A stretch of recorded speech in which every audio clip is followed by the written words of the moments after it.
HTML म्हणजे काय? HTML म्हणजे हायपर टेक्स्ट मार्कअप लँग्वेज. आता येथे हायपर आणि मार्कअप या 2 शब्दांचा अर्थ समजून घेण्याअगोदर किंवा आधी आम्हाला HTML कोठे आणि कशासाठी वापरतात हे समजून घेणं गरजेचं आहे. आता HTML कोठे वापरतात? तर HTML ज्या वेळेला आम्ही वेबसाईट डिझाइन करतो, म्हणजेच वेबसाईटमध्ये पेजेस क्रिएट करण्याचं काम HTML करतं. आणि ज्या वेळेला ही पेजेस आम्ही क्रिएट करतो, त्यावेळेला त्या पेजेसना किंवा त्या पेजला आम्ही वेब पेज म्हणतो.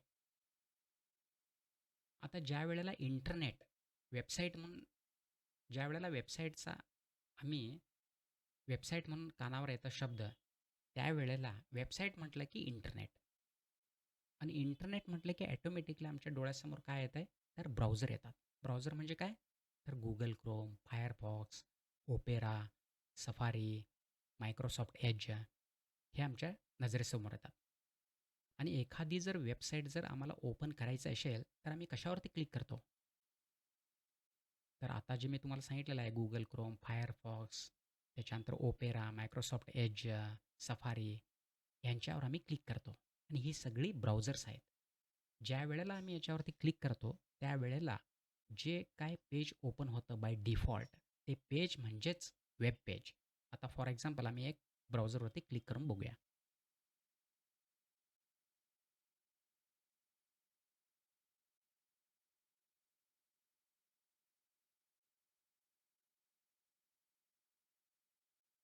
आता इथं Firefoxवरती डबल क्लिक करूया.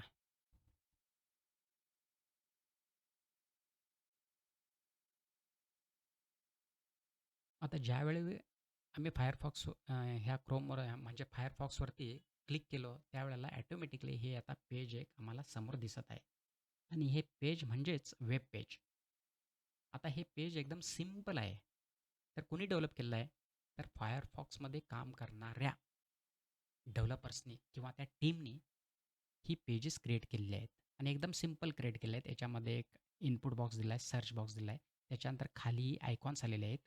त्याच्यानंतर ही इमेजेस आलेले आहेत. ओके. तर त्यांनी हे क्रिएट केले आहेत. ॲट प्रेझेंटली ही जी आयकॉन्स आहेत आणि हे जे पेजेस आहेत, ही डायनॅमिकली क्रिएटेड आहेत. डायनॅमिकली याचा अर्थ ऑटोमॅटिकली. ऑटोमॅटिकली म्हणजे काय? आणि थोड्या वेळानं जर क्लिक करशील तर ह्या वेळेला इथं YouTube असेल म्हणून सांगता येत नाही, ChatGPT आहे म्हणून सांगता येत नाही. ह्या जागी आणि दुसरं काहीतरी असू शकतं. म्हणजे प्रत्येक सेकंदाला किंवा प्रत्येक मिनिटाला काही गोष्टी ऑटोमॅटिकली चेंज होत राहतात. त्यालाच डायनॅमिकली चेंज म्हणतो. आणि ज्यावेळेला जरी तुम्ही आज क्लिक केला आणि उद्या जरी क्लिक केला, 6 महिन्यानंतर जरी क्लिक केला आणि जसंच्या तसं जर असेल, तर त्याला आम्ही काय म्हणतो? स्टॅटिक म्हणतो. याच्याबद्दल आम्ही डीप स्टडी करणारच आहे. प्रेझेंटली फक्त समजून घ्या. डायनॅमिकलीचा सध्याच अर्थ समजून घेणे काही गरजेचं नाही आहे. फक्त एवढंच समजा की आता हे बाय डिफॉल्ट तुम्हाला एक वेब पेज क्रिएट केलेलं दिसत आहे. ओके. ह्यालाच वेब पेजेस म्हणतात. आता एक काम करूया आम्ही. आता हे झालं वेब पेज. आता तुम्हाला माहितीच आहे की Amazon एक साईट आहे. बरोबर? त्या साईटवरती त्या डेव्हलपर्सनी कसं क्रिएट केलं हे तुम्हाला माहिती आहे. आता एक काम करूया आम्ही Firefoxला आम्ही एक रिक्वेस्ट करूया की बाबा मला Amazonचं पेज ओपन करून दे म्हणून. ते कसं डिझाइन आहे ते दाखवूया. तर इथं आम्ही Amazon म्हणून टाईप केलेलं आहे. आता हे पण वेब पेजेस आहे. कुणी दिलेलं आहे? तर Firefoxनेच दिलेलं आहे. आता याच्यामध्ये एक लिंक आहे. आता बघा इथं आलेलं आहे. ओके. आता याच्यावरती आम्ही क्लिक करूया. आता बघा इथं एक वेब पेज आम्हाला दिलेला आहे. कुणी दिलेला आहे? तर Firefoxने दिलेला आहे. कुणाची वेबसाईट आहे? तर Amazonची. तर बघा इथं याचा टॉप लेफ्ट कॉर्नरपासून टॉप राईट कॉर्नर, त्याच्यानंतर bottom right corner to bottom left corner ही ब्राउझरची एरिया आहे आणि इथं ते पेज त्यांनी डिस्प्ले केलेलं आहे. कुणी? तर Firefoxने हे पेज आम्हाला दिलेलं आहे. कुणाचं? तर वेबसाईट तर Amazonची हे पेज आहे.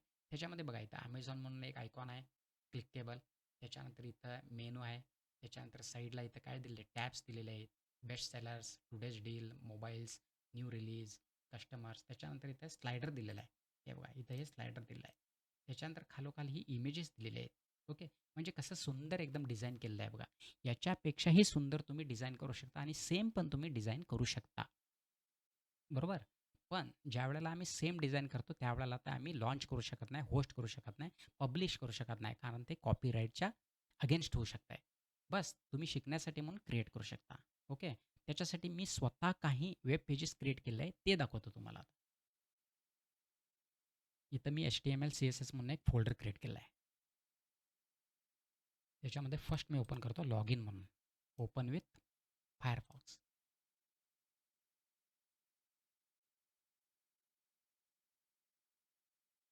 आता इथं मी काय केलं आहे, इथं बघा. हे ब्राउझरची एरिया झाली. Top left corner to top right corner. Bottom right corner to bottom left corner. ही ब्राउझरची एरिया आहे आणि याचा मी बॅकग्राऊंड कलर चेंज केलेला आहे. त्याच्यानंतर त्याच्यामध्ये मी एक सिम्पल एक छोटंसं फॉर्म क्रिएट केलेलं आहे. ह्यालाच आम्ही वेब पेज म्हणतो. तर याच्यामध्ये काय दिलं आहे, मी एक हेडिंग दिलेलं आहे, लॉग इन फॉर्म म्हणून. ओके. त्याच्यानंतर इथं मी एक लेबल क्रिएट केलेला आहे, युनिव्हर्सल अकाउंट नंबर. ह्याला लेबल म्हणतो आम्ही. आणि त्याच्या खाली मी एक इनपुट बॉक्स दिलेला आहे. ओके. त्याच्यामध्ये काही पण तुम्ही नंबर घालू शकता, काही पण सर्च करू शकता. ओके. काही पण घालू शकता. त्याच्यानंतर खाली पुन्हा एक लेबल दिलेला आहे. पुन्हा एक टेक्स्ट बॉक्स दिलेला आहे. त्याच्यानंतर पुन्हा एक लेबल दिलेला आहे. आता इथं हा जो मी इथं क्रिएट केला ह्याला इनपुट बॉक्स म्हणत नाहीत, तर इनपुट टाइप डेट म्हणतो. आता मी हे इनपुट बॉक्स म्हणजे काय, इनपुट टाइप डेट म्हणजे काय, हे मी डिटेल तुम्हाला समजावून सांगणारच आहे. त्या अगोदर मी फक्त इथं तुम्हाला माहीत होण्यासाठी म्हणून सांगत आहे, की तुम्हाला एक इंटरेस्ट निर्माण व्हावं, की पेजेस कसे क्रिएट करतात आणि पेजेस कसे दिसतात आणि तुम्ही कसं डिझाइन करू शकता, हे दाखवण्यासाठी मी इथं हे केलेलं आहे, समजावून सांगत आहे. बरोबर? At presently input box, date हे काय आहे विचार करू नका. हे मी सगळं तुम्हाला सांगणारच आहे. आता याच्यावर ज्यावेळेला तुम्ही क्लिक कराल, त्यावेळेला इथं डेट येणार आहे. ओके. याच्यातलं काय पण तुम्ही सिलेक्शन करू शकता. त्याच्यानंतर इथं हे पुन्हा लेबल आलं. पुन्हा इथं एक इनपुट बॉक्स आला. त्याच्यानंतर इथे एक बटन क्रिएट केलं आहे. ज्यावेळेला हे तुम्ही सगळं भरून झाल्यावर याच्यावरती क्लिक कराल, त्यावेळेला याच्यामध्ये जो काही डेटा मी ह्या फॉर्ममध्ये भरलेला आहे, तो बॅकएंडमध्ये सेव्ह होईल. म्हणजे एक टेबलमध्ये सेव्ह होईल. आता बॅकएंड म्हणजे काय हे मग मी तुम्हाला सांगणारच आहे. पण प्रेझेंटली HTML आणि CSS करताना बॅकएंडची गरज नसते. ओके. त्याच्यानंतर दुसरा फॉर्म.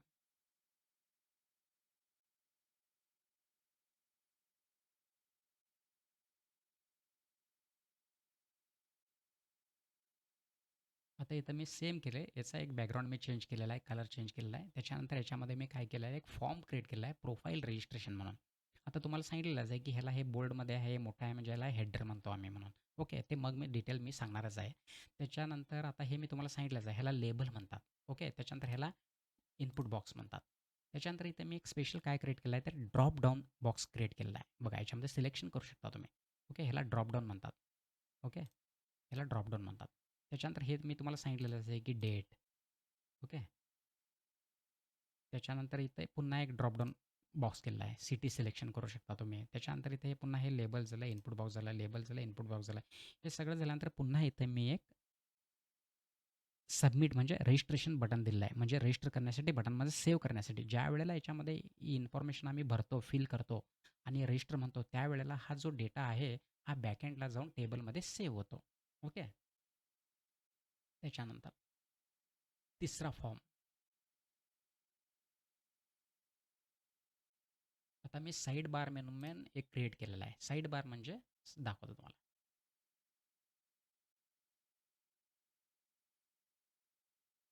आता याच्यामध्ये मी काय केलेलं आहे, इथं एक हे मेनू आयकॉन आहे आणि इथं मी काय केलेलं आहे, हे टॅब्स दिलेले आहेत. ओके. आता ज्यावेळेला मी याच्यावरती क्लिक करेन, त्यावेळेला याचा जो साईज आहे, तो कमी होणार. बघा, कळलं? ज्यावेळेला मी पुन्हा याच्यावर क्लिक करेन, त्यावेळेला पुन्हा त्याचा साईज ॲज इट इज होईल. बरोबर? बघा, बघा. त्याच्यानंतर इथं मी माऊस नेईल, त्यावेळेला याचा बॅकग्राऊंड कलर चेंज होईल. ओके. त्याच्यानंतर आता चौथं.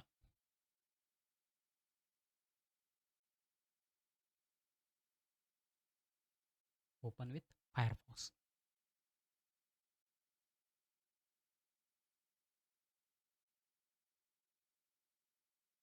इथं बघा, हा जो साइड बार आहे, याचा साईज एकदम छोटा आहे.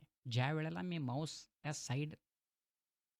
साइड बारवरती घेऊन जाईन, वरती ठेवेन, त्यावेळेला ऑटोमॅटिकली याचा साईज मोठा होईल. बघा माऊस मी याच्यावरती घेऊन जातो, ऑटोमॅटिकली मोठं होतं साईज. बघा. पुन्हा बाहेर आणूया, पुन्हा आत आणूया, पुन्हा बाहेर आणूया. तर असं होत जातं. तर कुठं पण तुम्ही करा. ओके.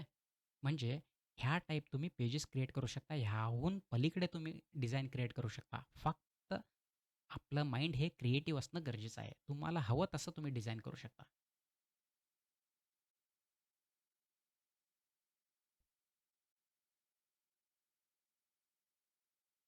त्याच्यानंतर हा एक आहे लास्ट फॉर्म. याच्यामध्ये मी काय क्रिएट केलेलं आहे, याचा बॅकग्राऊंड कलर चेंज केलेला आहे. त्याच्यानंतर एम्प्लॉईज सर्व्हिस डिटेल्स म्हणून एक हेडर क्रिएट केलेला आहे. म्हणजे हेडलाईन क्रिएट केलेलं आहे इथं. त्याच्यानंतर इथे पी-एफ नंबर, बार यू-एन नंबर म्हणून दिलेला आहे आणि खाली एक इथे एक इनपुट बॉक्स दिलेला आहे. त्याच्यानंतर हे मी कशासाठी दिलेलं आहे, तर एखाद्या व्यक्तीचा जर डेटा आपल्याला सर्च करायचा असेल, समजा मी एकट्याचा जर इथं पी-एफ नंबर काहीतरी जर एंट्री केलेली असेल आणि ज्यावेळेला मी साईडला ज्यावेळेला टाईप करून बाजूला जातो, त्यावेळेला ॲटोमॅटिकली हे काय होणार आहे, तर मी सध्या याला कनेक्शन केलेलं नाही आहे. हे फक्त तुम्हाला फॉर्म डिझाइन कसं करण्यासाठी मी सांगत आहे. याच्यामध्ये मी काय केलं ते सांगतो. ज्यावेळेला याच्यामध्ये मी वरती घालतो, त्यावेळेला नंबर कुठलाही जरी पी-एफ नंबर जर घातला, तर त्या पी-एफ नंबरला रिलेटेड प्रॉव्हिडंट फंड नंबर कोणता आहे? म्हणजे हा नंबर घातलेला हा नंबरच इथे येतोय. कारण मी पी-एफ नंबरने सर्च करायला लागलो, यू-एन नंबरने नव्हे. आता हे यू-एन नंबर म्हणजे काय आणि पी-एफ नंबर काय हे तुम्हाला समज नाही. तरी पण मी नेक्स्ट लेक्चरमध्ये सांगणार, तुम्हाला याची गरज लागत नाही. पी-एफ नंबर आणि यू-एन नंबर जो एम्प्लॉयी एक प्रायव्हेट कंपनीमध्ये किंवा कुठेतरी जर वर्क करत असेल, तर त्याला अलॉट केलेला असतोय, तो नंबर दिलेला असतोय. म्हणजे त्याची ती आय-डी झाली. जर मी तो नंबर इथं घातला, तर त्याला रिलेटेड जो काही प्रॉव्हिडंट फंड नंबर असेल, नेम असेल किंवा युनिव्हर्सल अकाउंट नंबर असेल, ऑटोमॅटिकली हे फिल करतात. ओके. याच्यावरती आता जर तुम्ही टाईप करायला गेलं तर टाईप होत नाही. असं केलेलं आहे मी. ज्या वेळेला याच्यावरती नंबर घालतो त्यावेळेला रिलेटेड हे तिन्ही पण इनपुट बॉक्स ऑटोमॅटिकली भरतात. आणि भरल्यानंतर आम्ही काय करतो, तो व्यक्ती कुठे काम केलेला आहे, कुठल्या सिटीमध्ये काम केलेलं आहे. फॉर एक्झाम्पल तो कुठे काम केलेलं आहे, बंगलोरमध्ये काम केलेलं आहे.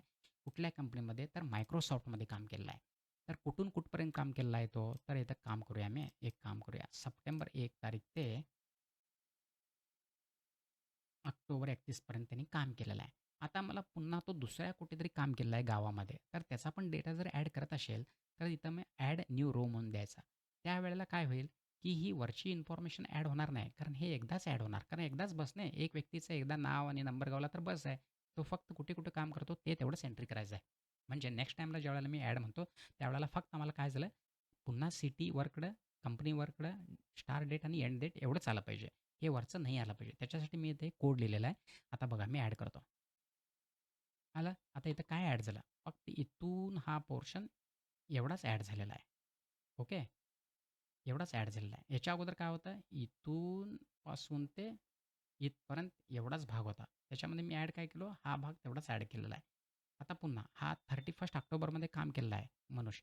आता 31 नंतर तो कुठल्या गावाला गेला? फॉर एक्झाम्पल एक काम करूया, की तो हैदराबादला गेला आणि हैदराबादला कुठल्या कंपनीमध्ये गेला? कुठली पण असू शकते ते. आम्हाला माहीत नाही, की कुठल्या कंपनी कुठे-कुठे आहेत. तरी पण फॉर एक्झाम्पल मायक्रोसॉफ्टच धरूया. ओके. आता तो 31/10ला तिथून बाहेर पडला तो. बरोबर? त्या सिटीमधून बाहेर पडला. मग 1/11ला तो कुठे जॉइन झाला? बाबा हैदराबादला जॉइन झाला. 1/11ला. 1/11ला जॉइन झाला. तो कुठपर्यंत काम केला? पुन्हा एक 7-8 दिवस काम केला असं धरून जाऊया. ओके. एक 4-5 दिवस काम केलं असं धरून जाऊया. असं आम्ही इथं ॲड करू शकतो आणि ज्यावेळेला पुन्हा जर त्याची एंट्री पाहिजे असेल, तर अनेक ॲड करू शकता. नको असेल, तर तुम्ही डिलीट करू शकता. ओके. ॲड करू शकता, डिलीट करू शकता. असं आहे आणि ज्यावेळेला इथं सेव्ह म्हणता, त्यावेळेला हा जो काही फॉर्ममध्ये भरलेला डेटा आहे, तो ऑटोमॅटिकली बॅकएंड डेटाबेसमध्ये सेव्ह होतो. आता मी सांगितलेलं आहे, की बॅकएंड म्हणजे काय आहे, मी तुम्हाला डिटेलमध्ये सांगणार आहे. पण प्रेझेंटली HTML अँड CSS करणाऱ्यांसाठी बॅकएंडची गरज नाही आहे. तरी पण मी एक्सप्लेन करेन. ओके. आता एक काम करूया. मी मगाशी काय सांगितलेलं तुम्हाला, हायपर आणि मार्कअप या 2 शब्दाचा आपल्याला अर्थ जाणून घ्यायचा आहे, समजावून घ्यायचा आहे. आता इथं हायपर आणि मार्कअप. हायपर म्हणजे काय? तर ज्यावेळेला आम्ही एखादं वेब पेज क्रिएट करतो, त्यावेळेला आम्ही एक लिंक दिलेली असते, की ह्या पेजवरून त्या पेजवरती जाण्यासाठी. एक लिंक दिलेली असते आणि ती लिंक म्हणजे काय क्लिकेबल असते. ज्यावेळेला आम्ही त्याच्यावरती माऊस घेऊन जातो त्यावेळेला ते क्लिकेबल होत आहे. ओके. त्यालाच आम्ही काय म्हणतो हायपर टेक्स्ट म्हणतो. ओके. त्याच्यानंतर मार्कअप म्हणजे काय ते पण सांगतो. आता हायपर म्हणजे काय एक मी तुम्हाला एक सिंपल एक्झाम्पल देतो.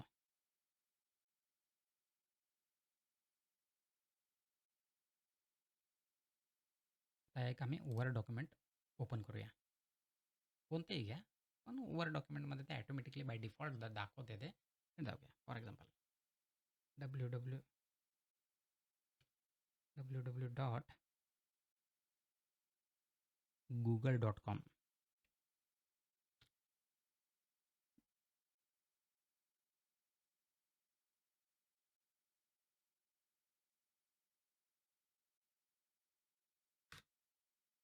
आता बघा इथं काय झालं ज्या वेळेला आम्ही आता माऊसचं बघा आमचं कसं आहे माऊसचा आयकॉन आता याच्यावरती नेलो की आम्ही माऊसचा आयकॉन चेंज होते बघा.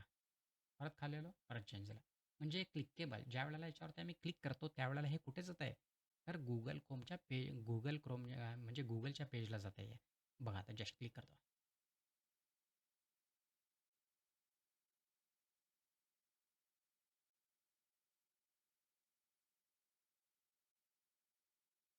बघा गुगलचं पेज ओपन झालं. हेच वेब पेज. म्हणजे हायपर टेक्स्ट म्हणजे काय तर एक लिंक दिलेलं असतं मी की ह्या पेजवरून त्या पेजवरला आम्हाला जायला पाहिजे आणि कुठलं तरी एक लिंक दिलेलं असतो ॲड्रेस दिलेला असतो त्या ॲड्रेसला ते तुम्हाला घेऊन जात आहे. ओके. आता हे झालं हायपर टेक्स्ट झालं. आता मार्कअप म्हणजे काय तर मार्कअप म्हणजे मी सांगतो. आता ज्या वेळेला आम्हाला एखादा प्रोग्राम लिहायचा असेल किंवा कोड लिहायचा असेल तर आम्ही HTMLने एक आम्हाला एक बाय डिफॉल्ट एक स्ट्रक्चर दिलेला आहे. बरोबर.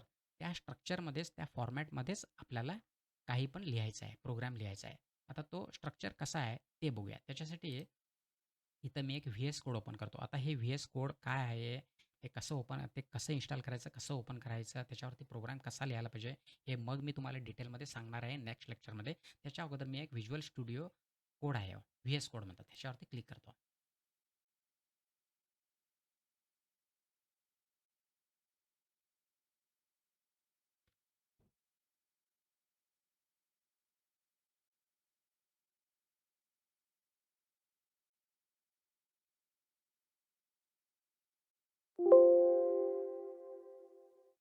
आता इथं काम करतो मी एक पेज क्रिएट करतो.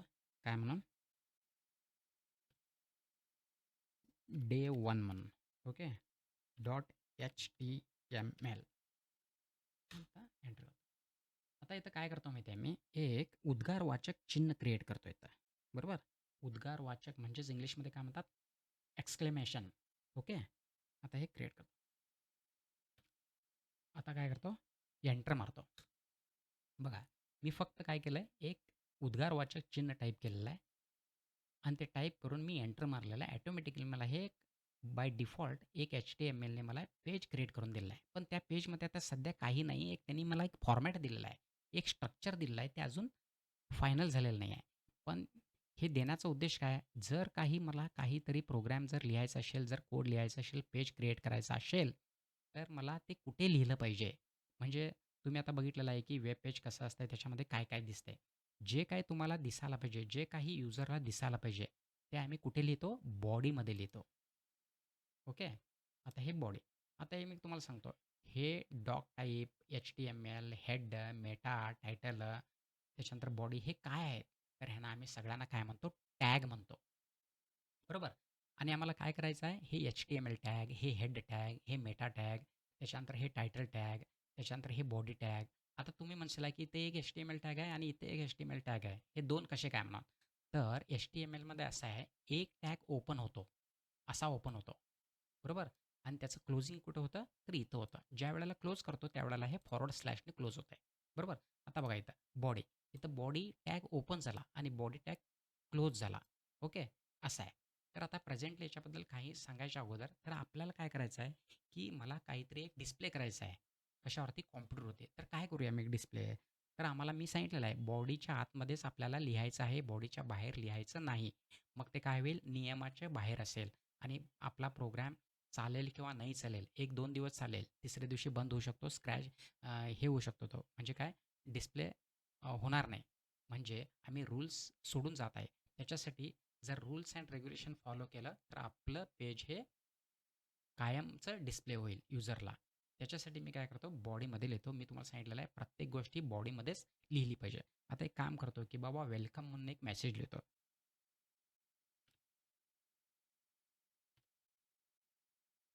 आता हा क्लोज करतो. क्लोज करता क्षणी ऑटोमॅटिकली क्लोजिंग आपणच येते बघा.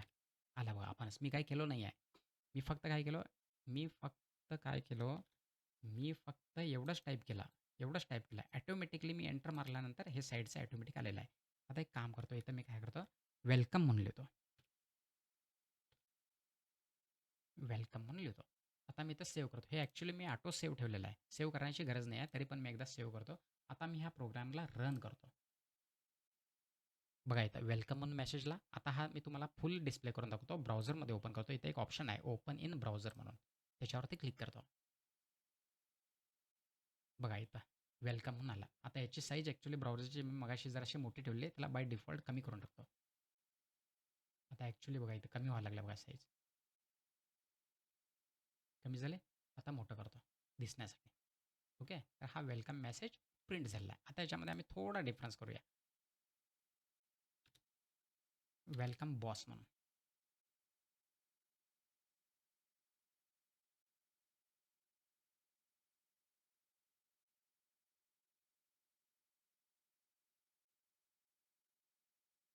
आता आला बघा. आता पुन्हा याला ओपन करूया आम्ही ब्राउझरवरती. इथं तरी दिसत आहे या ह्याच्यामध्ये, तरी पण जरा मोठं दिसण्यासाठी इथे काम करूया ओपन विथ ब्राउझर म्हणूया. बघा वेलकम ब्राउझर. याला मोठं करूया, कमी करूया, कमी कमी कमी कमी कमी एवढं कमी. इथं बघा इथं काही साईज नाही. आता ज्या वेळेला मी पुन्हा त्याला मोठं करतो त्यावेळेला साईज मोठा होत आहे. ओके. यस वेलकम बॉस आला. म्हणजे याचा अर्थ काय, बॉडीमध्ये जर आपल्याला जर स्क्रीनवरती काही जरी दाखवायचं असेल किंवा डिस्प्ले करायचं असेल तर आम्ही कुठे लिहिलं पाहिजे, ते बॉडी टॅगमध्ये लिहिलं पाहिजे. आता सांगतो. आता इथं काय आहे, तर याच्यामध्ये महत्त्वाचं म्हणजे काय, हे एक डॉक टाईप म्हणून एक टॅग आहे. त्याच्यानंतर हे HTML एक टॅग आहे. ह्या सगळ्यांना आम्ही टॅग म्हणतो. ओके. तर याच्यामध्ये हे हेड एक टॅग आहे, त्याच्यानंतर मेटा एक टॅग आहे, त्याच्यानंतर बॉडी एक टॅग आहे. आता प्रत्येक टॅगला ओपनिंग टॅग एक असतो आणि क्लोजिंग टॅग असतो. आता ओपनिंग टॅग हा सिम्पल झाला बघा, इथून इथपर्यंत असा झालेला आहे. फॉर एक्झाम्पल हे बघा इथे हेड टॅग ओपन झालेला आहे आणि हेड टॅग इथं क्लोज झालेला आहे. ओके. तसंच इथं बॉडी टॅग ओपन झालेला आहे आणि बॉडी टॅग इथं क्लोज झालेला आहे. म्हणजे फॉरवर्ड स्लॅशने क्लोज झालेला आहे. आता इथं HTML इथं ओपन झाला, बरोबर? इथं ओपन झाला आणि इथं क्लोज झाला. आता तुम्ही म्हणशीला इथं ओपन झाला, इथं ब्रॅकेट नाही, तर इथं ब्रॅकेट आहे. याच्याबद्दल मी सांगतो. तर हे HTML टॅग काय सांगतंय, की lang is equal to EN. म्हणजे याचा अर्थ हे हे जे डॉक्युमेंट टाईप, आम्ही इथं जे डॉक्युमेंट आहे टाईप आहे ते कसलं आहे, तर HTML टाईप म्हणून सांगायला लागलं आहे. त्याच्यानंतर हे लँग काय सांगायला लागलं आहे, तर लँग सांगतं की आम्ही इथं इंग्लिश भाषा वापरत आहे म्हणून. त्याच्यानंतर ते हेड टॅग आहे. ह्या हेड टॅगच्या मध्ये एक मेटा टॅग आहे. तर मेटा टॅग हे काय सांगतं, तर मेटा टॅग सांगते की आमच्या ह्या पेजमध्ये हा डेटा आहे. म्हणजे जो काही डेटा आहे त्या डेटाबद्दल माहिती सांगायला लागलाय. कुणाला सांगायला लागलाय? HTML कुणाला सांगायला लागलाय ही माहिती? तर ब्राउझरला सांगायला लागलाय. ब्राउझर म्हणजे कोण? Firefox असू दे, Google Chrome असू दे, Microsoft Edge असू दे, त्याच्यानंतर Opera असू दे किंवा Safari असू दे. त्यांना ती माहिती देते की बाबा माझ्या पेजमध्ये असा-असा डेटा आहे. म्हणून हे मेटा काय करते? त्यांना माहिती सांगते. ब्राउझरला माहिती सांगते. म्हणजेच HTML माहिती सांगते. त्याच्यानंतर इथं कॅर सेट UTF-8 म्हणून दिलेला आहे. आता कॅर सेट UTF-8 म्हणजे काय? तर HTML सांगते की बाबा माझ्यामध्ये जो काही डेटा आहे, तो डेटा UTF-8 वापरून तयार केलेला आहे. म्हणजेच जर तुला हा जर डेटा वाचायचा असेल आणि पुन्हा जर डिस्प्ले करायचा असेल, तर तू UTF-8 ही सिस्टम वापरलं पाहिजे. म्हणजे याचा अर्थ काय? UTF-8 म्हणजे काय? तर UTF-8 म्हणजेच UTF-8 encoding and UTF-8 decoding. म्हणजे काय? तर UTF-8 एन्कोडिंग म्हणजे आता आम्ही इथं काय केलेलं आहे? इथं एक मेसेज दिलेला आहे, की वेलकम बॉस म्हणून दिलेला आहे. आता हे ज्यावेळेला आम्ही रन केलो ब्राउझरवरती, त्यावेळेला आम्हाला ऑटोमॅटिकली वेलकम बॉस दिसला. पण पहिला हे कोणी चेक केलेलं आहे, तर कॉम्प्युटरला ही भाषा समजली पाहिजे, की बाबा वेलकम बॉस याने लिहिलेलं आहे. तर ते समजायला पाहिजे ना कुणाला? तर कॉम्प्युटरला. तर कॉम्प्युटरला ही भाषा समजत नाही. आता जी आम्ही ही लिहिलेली आहे, ही काय आहे भाषा? तर ह्युमन रीडेबल भाषा आहे. ओके. आणि ह्युमन रीडेबल भाषा कॉम्प्युटरला समजत नाही. मग कॉम्प्युटरला समजते कुठली भाषा? तर कॉम्प्युटरला समजते फक्त एकच एक भाषा. त्या भाषेला आम्ही म्हणतो बायनरी लँग्वेज. आता ही बायनरी लँग्वेज म्हणजे काय? बायनरी लँग्वेज ही 0 आणि 1 मध्ये असते. म्हणजे कॉम्प्युटरला समजणारी बायनरी लँग्वेज ही 0 आणि 1 मध्ये असते. कॉम्प्युटरला ह्युमन रीडेबल भाषा समजत नाही. मग ती भाषा समजण्यासाठी कॉम्प्युटर काय करतंय, तर UTF-8 एन्कोडिंग सिस्टम वापरून ते आपण काय करतंय, की वेलकम बॉक्सला म्हणजे ह्युमन रीडेबल लँग्वेजला ते आपल्या भाषेमध्ये कन्व्हर्ट करून घेतंय. म्हणजे बायनरी लँग्वेजमध्ये कन्व्हर्ट करून घेत आहे. आणि कन्व्हर्ट करून झाल्यानंतर पुन्हा ती कुणाला डिस्प्ले करायला पाहिजे? युजरला डिस्प्ले करायला पाहिजे, लोकांना पब्लिकला डिस्प्ले करायला पाहिजे, बरोबर? मग ती पुन्हा कशामध्ये करायला पाहिजे? तर ह्युमन रीडेबलमध्ये करायला पाहिजे. म्हणजेच प्रथम ज्यावेळेला आपल्याला स्वतःसाठी कॉम्प्युटर आपल्याला स्वतःला समजण्यासाठी ह्युमन रीडेबल भाषेचं बायनरीमध्ये ट्रान्सलेट करून घेतो आणि त्याच्यासाठी काय वापरता येते? UTF-8 एन्कोडिंग सिस्टम वापरून करून घेत आहे. त्याच्यानंतर नेक्स्ट पुन्हा ती भाषा आमच्या ॲज इट इज भाषेमध्ये आम्हाला कन्व्हर्ट करून जर डिस्प्ले करायचं असेल, तर त्यावेळेला ती काय करते? UTF-8 डिकोडिंग म्हणून सिस्टम वापरून ते करते. म्हणजे याचा अर्थ UTF-8 एन्कोडिंग अँड डिकोडिंग म्हणजे भाषेचं रूपांतर करणे किंवा भाषेचं ट्रान्सलेशन करणं हे एक सिस्टम आहे. झालं याचा अर्थ. त्याच्यानंतर नेक्स्ट मेटामध्ये पुन्हा इथं काय दिलेलं आहे? व्ह्यू पोर्ट कंटेंट काय दिलेलं आहे मी? Viewport content width device width initial scale 1.0 असं दिलेलं आहे. तर आता याच्यामध्ये काय झालं आहे? व्ह्यू पोर्ट म्हणजे काय? ज्या वेळेला एक पेज लोड होत आहे, बरोबर? एक पेज ज्या वेळेला लोड होत आहे, कशावरती लोड होत आहे? कॉम्प्युटरवरती लोड होत आहे. म्हणजे कोण लोड करत आहे? ते ब्राउझर लोड करत आहे. त्यावेळेला जो तो जो जे पेज आपल्याला दिसतंय, कशावरती? लॅपटॉपवरती असू दे किंवा डेस्कटॉपवरती असू दे किंवा मोबाईलवरती असू दे. जे पेज ते दिसतंय, जी एरिया त्या पेजची दिसते, त्याला व्ह्यू पोर्ट म्हणतो आम्ही. त्याला व्ह्यू पोर्ट म्हणतात. तर इथं HTML ब्राउझरला काय सांगतंय, की बाबा जे पेज इथं आहे, त्या पेजेसमध्ये काहीही चेंज न करता जो पेजचा भाग म्हणजे जो व्ह्यू पोर्ट त्याला दिसणार आहे, तो कसा ठेव? तर युजरकडे जे काही डिव्हाइस आहे, जे काही डिव्हाइस म्हणजे एक डेस्कटॉप पण असू शकते, लॅपटॉप पण असू शकते किंवा एक छोटा मोबाईल पण असू शकतोय. त्या डिव्हाइस, डिव्हाइस म्हणजे काय? कॉम्प्युटर, लॅपटॉप किंवा मोबाईल. ह्यांना आम्ही डिव्हाइस म्हणतो. त्या डिव्हाइसची जेवढी विड्थ आहे, तेवढंच ते पेज ठेव. म्हणजेच तो जो भाग दिसणारा आहे ने, तो त्या डिव्हाइसच्या रुंदीप्रमाणे ठेव, विड्थप्रमाणे ठेव आणि त्यासाठी तुला काय करावं लागेल, पेज जे मी क्रिएट करून दिलं आहे, त्या पेजमध्ये काहीही चेंज करू नको. मुळात ज्या पेजचा जो साईज आहे 1.0 इनिशियल स्केल म्हणजे काय? इनिशियली सुरुवातीला तो जो साईज आहे, तो तेवढाच ठेव. त्याच्यामध्ये तू झूम इन पण करू नकोस, झूम आउट पण करू नकोस. बरोबर? त्यामुळे तो युजरला व्यवस्थित दिसेल आणि युजर काय करेल? आपल्या मर्जीप्रमाणे तो zoom in and zoom out करून पाहू शकतो. बस तुला काय करायचं आहे, की जो तो भाग दिसणार आहे, व्ह्यू पोर्ट दिसणार आहे, तो केवढा ठेव, की त्याच्याकडे जो डिव्हाइस आहे, त्या डिव्हाइसच्या विड्थ इतकाच ठेव. त्याच्यामध्ये मोठा पण करू नकोस, लहान पण करू नकोस. सुरुवातीला जो साईज आहे 1.0 तोच ठेव. ओके. इनिशियल म्हणजे काय? सुरुवातीला. ओके. तोच ठेव. असा याचा अर्थ होतो. आता इथं मी काय केलेलं आहे, H1 आणि H1 ओपनिंग टॅग क्रिएट केलेला आहे आणि त्याच्यानंतर काय H1 क्लोजिंग टॅग क्रिएट केला आहे. तर HTMLमध्ये एक रूल आहे. कुठलं पण जर आम्ही एखादा मेसेज किंवा एखादं टेक्स्ट किंवा एखादं जर इमेज जर दाखवायचा असेल, तर त्याला पहिला आम्ही मार्क केलं पाहिजे. म्हणूनच मार्कअप म्हणजे काय? जे काही आम्ही बॉडीमध्ये लिहिणार आहे, ते मार्क केलं पाहिजे. म्हणजे डिफाईन केलं पाहिजे. समजा आता मला वेलकम बॉस लिहायचं होतं, तर मी मार्क कशाने केलं? तर H1 ह्या टॅगने यूज केलेला आहे. म्हणजे H1 ह्या टॅगचा वापर करून आम्ही मार्क केलेला आहे आणि H1 क्लोजिंग टॅगचा वापर करून. म्हणजे कुठली पण इन्फॉर्मेशन किंवा टेक्स्ट जर डिस्प्ले करायचं असेल, तर त्याला मार्क करावं लागतं आणि मार्क करण्यासाठी आपल्याला गरज कशाची आहे? तर टॅगची गरज आहे आणि त्या टॅगच्या सहाय्याने ज्यावेळेला आम्ही लिहितो, म्हणजे आता इथं मला काय करायचं होतं, की बाबा इथं मला काय करायचं होतं, बरोबर? आता इथं मला ज्यावेळेला मी आता मला एक डिस्प्ले करायचा आहे. काय बाबा? हॅलो म्हणून डिस्प्ले करायचा आहे. पण मी असं डिस्प्ले करून चालणार नाही. हे डिस्प्ले होईल तुम्हाला, नाही म्हणत नाही. पण काय आहे रूल्सच्या बाहेर आहे. आम्ही रूल्स काय करायला लागलोय? ब्रेक करायला लागलोय. आम्ही त्याचं पालन करेना. हे पण दिसू शकतंय, पण किती दिवस दिसेल सांगायला येत नाही. बघा इथं दिसलेलं आहे बघा आता. बरोबर? हे दिसायला लागलंय. पण हे किती दिवस दिसेल सांगायला येत नाही. आज नाही उद्या ते काहीतरी आमचं वेबसाईटमध्ये काहीतरी प्रॉब्लेम येऊ शकतात नाही. मग ते प्रॉब्लेम येऊ नये म्हणून रूल्स एंड रेग्युलेशन प्रमाणे आम्हाला त्याला मार्क करावं लागतंय. तर आता मार्क करण्यासाठी आम्ही काम करूया, ह्याला हेल्लोला H1मध्ये घालूया. आता आम्ही H1मध्येच का घातलो, पीमध्ये काय घातलं, असे भरपूर टॅग आहेत. त्या टॅगचा अभ्यास आम्ही नेक्स्ट लेक्चरमध्ये करणार आहे. त्याच्या अगोदर आम्ही पहिला काय रूल्स फॉलो करूया आणि आम्ही एक काम करूया, टॅग यूज करूया आणि टॅग यूज करणं म्हणजेच मार्क करणं. ओके, ह्यालाच आम्ही मार्क म्हणतो. आता उद्या जरी पॅराग्राफ जरी करायचे असेल, ते पण मी आता दाखवतो, जस्ट दाखवतो. आता आम्ही एक काम करूया, ते टॅग यूज करतो H1 म्हणून. ओके, ह्याला मी क्लोज करतो. क्लोज केल्यानंतर ऑटोमॅटिकली क्लोजिंग टॅग इथं आला. बरोबर, आता आम्ही काम करूया, ह्याला कट करूया. कट करून इथं पेस्ट करूया. ओके, नाहीतर टाईप करा, काही प्रॉब्लेम नाही. आता बघा इथं हॅलो आलं, बरोबर. आता बघा हॅलो. आता मी इथं H1 टॅगचा यूज केलेला आहे. आता हे टॅग्स किती प्रकारचे आहेत आणि त्यांचा कशासाठी वापर करतो आम्ही डिटेल अभ्यास नेक्स्ट लेक्चरमध्ये करणारच आहे. पण त्याच्या अगोदर आणि एक टॅग मी एक सिंपल उदाहरणासाठी मी दाखवतो. आता मी एक पी टॅग म्हणून वापरतोय तो. इथं पी टॅग वापरतो. ऑटोमॅटिकली क्लोजिंग आला बघा. आता इथं काम करूया.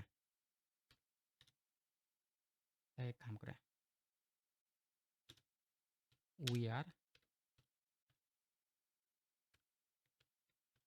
R learning HTML and CSS. आम्ही कॅपिटल बेड हे वगैरे काय बघायला जाऊया नको. आता एक काम करूया. आता बघा इथे हे झालं.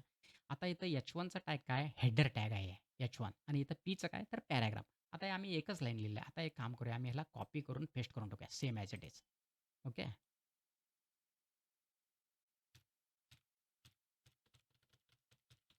आता आम्ही टाईप करत गेलो. आता इथं साईडला दिसत आहे तुम्हाला. ओके. इथं बघा आम्ही जसं टाईप करत गेलो. फॉर एक्झाम्पल आम्ही आता काम करूया.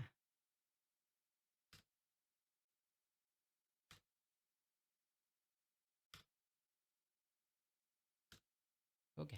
तर इथं काय झालं पीचा अर्थ काय? पॅराग्राफ. जर मला एखादा पॅराग्राफ जर दाखवायचा असेल, तर त्याला मार्क केलं पाहिजे. कशाने? तर पी टॅगने. पी म्हणजे काय? पॅराग्राफ. आता हे टॅग किती प्रकारचे आहेत आणि काय आहेत त्याचा सविस्तर अभ्यास आम्ही नेक्स्ट लेक्चरमध्ये करणार आहे. प्रेझेंटली मी तुम्हाला हे दाखवलं आहे, की कोणतंही टेक्स्ट किंवा काही जर डिस्प्ले करायचं असेल, तर आम्ही मार्क केलं पाहिजे आणि कशाच्या सहाय्याने? तर टॅगच्या सहाय्याने. आता मी सांगितलेलं आहे HTML याला टॅग म्हणतात, हेडला टॅग म्हणतात, मेटाला टॅग म्हणतात, त्याच्यानंतर बॉडीला टॅग म्हणतात. H1ला टॅग म्हणतात, पीला टॅग म्हणतात आणि प्रत्येकाला क्लोजिंग हा टॅग आहेच.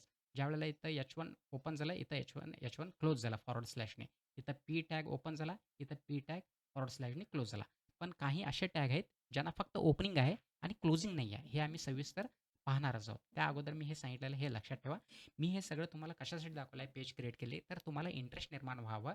जर तुम्हाला शिकायचं असेल तर आत्ताच निर्णय घेऊ शकता. नसेल तर तुम्ही सोडू शकता. ह्या उद्देशाने सांगितलं आहे. पण मला आशा आहे की हे सगळेजण शिकणारच. कारण का तसं इंटरेस्टिंग आहे याच्यामध्ये. आता आम्ही हा लेक्चर इथं स्टॉप करूया. नेक्स्ट लेक्चरमध्ये आम्ही डिटेल टॅगबद्दल माहिती बघणार आहे. त्याच्यानंतर तिसऱ्या किंवा चौथ्या लेक्चरमध्ये आम्ही एक काम करूया की VS कोड कसा इन्स्टॉल करतात, त्याला काही रिलेटेड लायब्ररीज आहेत, एक्सटेन्शन आहेत, ते आम्ही डाउनलोड करून मी सगळं दाखवणार आहे.